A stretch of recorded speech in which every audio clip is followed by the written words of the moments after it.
कठमुल्ला बोलने पर मैं माफी नहीं मांगूंगा। ये देश बहुसंख्यक के हिसाब से चलेगा, ये बोलने पर मैं माफी नहीं मांगूंगा। ये मेरे शब्द नहीं हैं, ये शब्द हैं जस्टिस शेखर यादव जी के, जिन्होंने अथा एंड में माफी मांगने से मना कर दिया है। तो इसी बिंदु पर है आज का ये बड़ा इंपॉर्टेंट वीडियो, और एंड में मैं आप लोगों से एक सवाल पूछूंगा और उसका जवाब मुझे जरूर दीजिएगा। बता दूं इससे पहले 14-15 कमेंट आ जाएंगे, सर आपने इलाहाबाद क्यों बोला, कुछ अज्ञानियों के। तो जस्टिस शेखर यादव जी ने दिसंबर 8 को Allahabad bar association, Allahabad high court bar association में एक सेमिनार रखा गया था। उसमें उन्होंने कुछ बयान दिए थे। वो बयान जब वायरल हुए तो एक उत्तर प्रदेश में कम से कम और जुडिशियल फ्रेटर्निटी में, लीगल फ्रेटर्निटी में एक भूचाल आ गया। ये जो सेमिनार रखा गया था ये यूसीसी पर रखा गया था। उसमें उनके जो बयान थे वो मैं आपको बाद में पढ़ के सुनाऊंगा। उसमें जो मुख्य बयान थे वो एक था कि ये देश बहुसंख्यक के हिसाब से चलेगा। दूसरा बयान था कि कठमुल्ले ये काम नहीं होने देते। कौन सा काम नहीं होने देते? यूसीसी का काम नहीं होने देते। अब इस पर साहब महाअभियोग की बात हो गई और अपोजिशन पार्टीज के हम इम्पीचमेंट लाएंगे। अब हाल में सुप्रीम कोर्ट के 13 वरिष्ठ अधिवक्ताओं ने, वरिष्ठ से मेरा मतलब यह होता है डेजिग्नेटेड सीनियर सुप्रीम कोर्ट के, उन्होंने एक पिटीशन डाली है चीफ जस्टिस संजीव खन्ना साहब के सामने कि जस्टिस शेखर यादव के खिलाफ एफआईआर लिखी जाए। इस बीच इनके बयान का संज्ञान लेते हुए सुप्रीम कोर्ट कॉलेजियम ने इनको तलब किया और वहां पर इनको डांट लगाई दिसंबर 17 को। 8 दिसंबर का ये बयान है। ये बयान अभी मैं आप लोगों को पढ़ के सुनाता हूं, मैं थोड़ा सा विश्लेषण करेंगे। वहां इनको डांट लगाई गई और सुप्रीम कोर्ट कॉलेजियम ने chief justice Allahabad high court, एक देश का चीफ जस्टिस भी होता है और अलग अलग जो हाई कोर्ट्स होते हैं उनके भी चीफ जस्टिस होते हैं, उनसे कहा जस्टिस बंसाली से कि इस पर हमको पूरी रिपोर्ट चाहिए। तो जस्टिस बंसाली ने जस्टिस शेखर यादव जी से जवाब मांगा कि एक इंक्वायरी बैठी हुई है, इसमें आप हमें पत्र लिख के बताइए आपका क्या कहना है। तो जस्टिस शेखर यादव जी ने साफ मना कर दिया है कि मैं अपने शब्द वापस नहीं लूंगा, मैं माफी नहीं मांगूंगा। जो भी मैंने कहा है वो न्यायिक पॉलिटी के हिसाब से, डोकरम के हिसाब से किसी भी मापदंड का उल्लंघन नहीं करता है। जो मैंने बार काउंसिल के प्रांगण में सेमिनार में बतौर जस्टिस ये बात बोली है। आमतौर पर पहले का एक दौर था जब जस्टिसेस एंड जज किसी भी आमतौर पे सेमिनार्स में नहीं जाते थे, पहले का दौर बता रहा हूं। फिर बाद में जाने लगे, लेकिन जो बार के हॉल्स हैं या बार के कॉन्फ्रेंस रूम्स हैं या कोर्ट के जो जहां सेमिनार होते हैं वहां पर जस्टिसेस एंड जज ये इजीली जा सकते हैं, इन पर कोई भी प्रश्न चिन्ह नहीं उठता है। और अन्य चीजों में इनके जाने में लेकिन एक क्राइटेरिया है, लेकिन वो क्राइटेरिया सीजीआई चंद्रचूड़ साहब ने बिल्कुल छिन भिन कर दिया। वो हर दूसरे दिन भारत में किसी सेमिनार में जाया करते थे। तो साहब ये है इसका लेटेस्ट अपडेट। अब हम लोग ये देख लेते हैं कि उन्होंने आखिर बोला क्या था। पहले ये देख लें बोला क्या था, फिर आगे बात करते हैं। जस्टिस यादव जी ने कहा था, आपको ये गलतफहमी है कि अगर कोई कानून यूसीसी लाया जाता है तो ये आपकी शरीयत, आपके इस्लाम और आपके कुरान के खिलाफ होगा।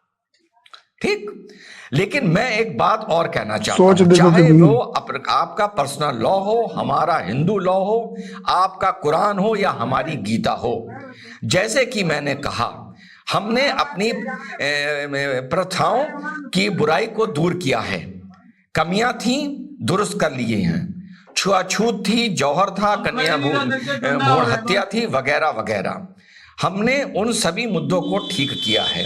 फिर आप इस कानून को क्यों नहीं हटा रहे हैं कि जब आपकी पहली पत्नी है तो आप तीन और महिलाओं से विवाह कर सकते हैं या 3 पत्नियां रख सकते हैं, उसकी सहमति के बिना। यह स्वीकार्य नहीं है। ये उनका मूल बयान था।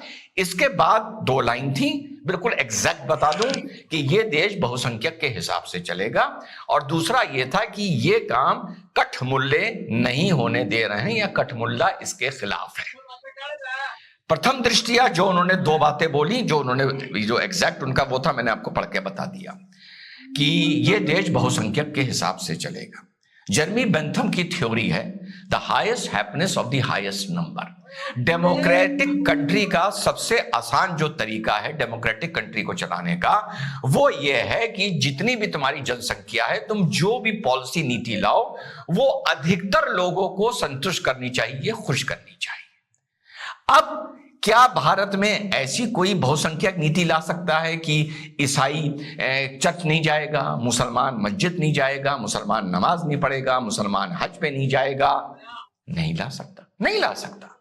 लेकिन किसी भी धर्म में, किसी भी मान्यता में जो चीज सामाजिक कुरीति की तरह सामने झलक कर उभर कर आई है, थी पहले से एक रिवायत थी, पर अब नए जमाने में यह लगा कि उस चीज को बदला जाए। भैया पहले सड़कों पर शादियां हुआ करती थी, पार्क में शादियां हुआ करती थी, सड़क रोक ली शादी हो रही है। आज आप क्या कोई सड़क रोक कर शादी कर सकते हैं? आज आप नगर निगम के पार्क में जाकर टेंट डीरा गाड़ सकते हैं? नहीं गाड़ सकते हैं। तो समाज धीरे धीरे रिफॉर्म होता है, या एक अगर हम रिफॉर्म शब्द ना बोलें तो भाई कम से कम बदलता जरूर है, और माना जाता है कि अच्छे के लिए ही बदल रहा है। तो कोई भी आपके जो मूल सिद्धांत हैं उसे कोई भी मेजॉरिटी कम्युनिटी डिस्टर्ब नहीं कर सकती। ये जर्मी बेंथम से जब पूछा गया था तो उसने एक्सप्लेन की थी ये बात, ये मैं एक्सप्लेन नहीं कर रहा हूं, लेकिन उसने कहा जो शॉर्टकमिंग्स ऑफ सोसाइटी हैं उनको हाईएस्ट हैप्पीनेस के हिसाब से एड्रेस किया जा सकता है थ्रू ए रिफरेंडम। अब हमारे भारत में रिफरेंडम नहीं होता, वो एक अलग बात है, वो एक अलग बात है। लेकिन क्या किसी कुरीति को बहुसंख्यक के हिसाब से, अब वो बहुसंख्यक में हिंदू भी हो सकते हैं, उन्हीं हिंदुओं में मिले हुए मुसलमान भी हो सकते हैं। अगर एक आदमी ये कहे कि 80% हिंदुस्तान के लोग भारत माता की जय बोलने में उन्हें कोई शंका या गुरेज या कोई परेशानी नहीं है, तो इसका मतलब ये नहीं है कि वो बंदा 80% हिंदुओं की बात कर रहा है। उस 80% में बहुत से मुसलमान भी होंगे जिनको भारत माता की जय बोलने में कोई प्रॉब्लम नहीं है। तो highest happiness of the highest number के हिसाब से जस्टिस शेखर यादव जी ने कोई गलत बात नहीं करी, क्योंकि आप बैकड्रॉप देखिए, वो बैकड्रॉप में इसके बात नहीं कर रहे हैं कि इस देश में अन्य धर्मों के मजहबों के लोगों को रहने का, अपने धर्म मजहब के हिसाब से चलने का, अपने पंथ के हिसाब से चलने का अधिकार होना चाहिए या नहीं होना चाहिए। तो जो मुद्दा है सेमिनार का वो ये नहीं है, मुद्दा सेमिनार का यूसीसी है, और यूसीसी में उन्होंने अपनी जो बात बोली उन्होंने एक्सप्लेन किया कि ये आपके कुरान और इसके खिलाफ नहीं है, लेकिन ये जो आप समाज है वो ऐसी चीजों को धीरे धीरे एक्सेप्ट नहीं कर रहा है, जैसे उन्होंने बहुत से एग्जांपल्स देके बताया। तो ये बात तो यहां तक उनकी बिल्कुल सही है। और फिर मैं बता दूं, जो हाई कोर्ट या सुप्रीम कोर्ट के सेमिनार हॉल्स होते हैं वहां पे जजेस आमतौर पर रेगुलरली जाके बोलते हैं, उस प्रांगण के बाहर निकल के बोलने में थोड़ा सा एक प्रश्न चिन्ह लगता है कि क्यों बोलने गए थे। तो अब बंसाली साहब को उन्होंने CJI Bansali Allahabad high court को लिख के दे दिया है कि मैं माफी नहीं मांगूंगा। दूसरा शब्द उन्होंने इस्तेमाल किया कठमुल्ला। कठमुल्ला का जब आप वर्ड मीनिंग देखते हैं, जब आप वर्ड मीनिंग में जाते हैं तो आपको यह देखने को मिलता है कठमुल्ला। लेकिन यस, प्रथम दृष्टिया जब आप सुनते हैं तो आपको लगता है ये कैसा शब्द है, ये कैसा स्लैंग है, स्लैंग है। इसी तरह मैं आपको एक एग्जांपल देता हूं। एक शब्द था वो मैं बहुत यूज किया करता था, दैट वाज बमचिक, BUMCHIC। तो किसी ने, अभी नहीं, पहले, काफी पहले, तो मेरे एक रिलेटिव थे, उन्होंने कहा ये क्या शब्द है? अरे मैंने कहा इसका मतलब होता है बड़ा स्टाइलिश आदमी। कहने लगा नहीं नहीं, ऐसे घर में ना बोला करो। आई वाज यंग, मैंने कहा अच्छा ठीक है, नहीं बोला। अब बमचिक का मीनिंग क्या होता है?